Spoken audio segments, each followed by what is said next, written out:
শ্যাম কানু মহন্তৰ পত্নীৰ পৰা ওলাইছে কিছু ৰহস্যজনক বস্তু হয় জুবিন গাৰ্গৰ হত্যাকাৰী শ্যাম কানু মহন্তৰ পত্নীৰ পৰা কিছু ৰহস্যজনক বস্তু এইখিনি সময়ত ওলাই পৰিছে আৰু সেই ৰহস্যজনক বস্তুবোৰ শ্যাম কানু মহন্তৰ পত্নীয়ে প্ৰত্যেক দিনাই শ্যাম কানু মহন্তৰ হাতত দিবৰ কাৰণে বিভিন্ন ধৰণৰ চাল চক্ৰান্ত চলাইছে কিন্তু কোনো ফালৰ পৰা শ্যাম কানু মহন্তৰ পত্নীয়ে কৰা চাল চলনাবোৰ কিন্তু সফল হোৱা নাই বৰ্তমান সময়খিনি যেহেতু আপোনালোকে গমেই পায় শ্যাম কানু মহন্ত জুবিন গাৰ্গৰ মেনেজাৰ হৈছে আপোনাৰ যি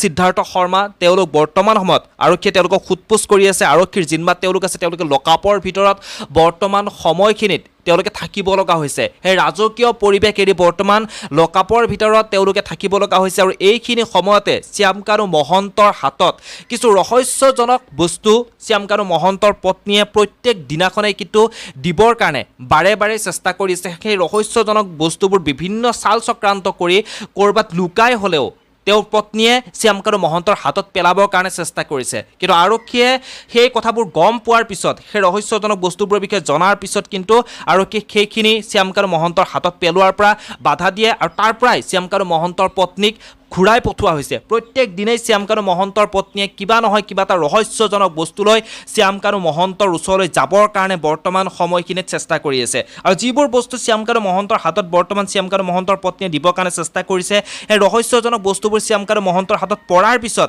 এনেকুৱা কিবা আচৰিত ধৰণৰ ঘটনা হৈ যাব নেকি সেই বস্তুবোৰ এনেকুৱা কিবা বিশেষ শক্তি আছে নেকি যাৰ কাৰণে এজন দুখী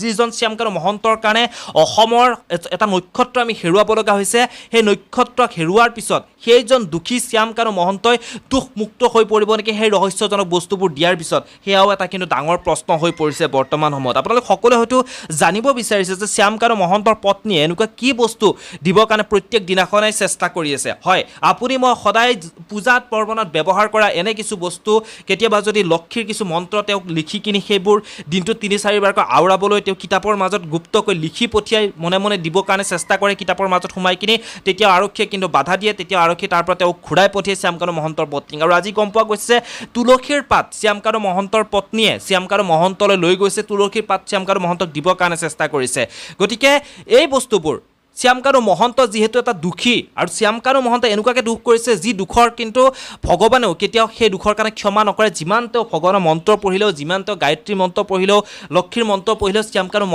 শ্যাম কানু মহন্ত কিন্তু কেতিয়াও এই ৰাইজৰ অভিশাপ কিন্তু কেতিয়াও তেওঁ মুক্ত হ'ব নোৱাৰে ৰাইজৰ অভিশাপৰ পৰা কেতিয়াও তেওঁ মুক্ত হ'ব নোৱাৰে এই ৰাইজৰ অভিশাপ প্ৰত্যেকটো সময়তে শ্যাম কানু মহন্তৰ গাত লাগিয়ে থাকিব এই ৰহস্যজনক বস্তুবোৰ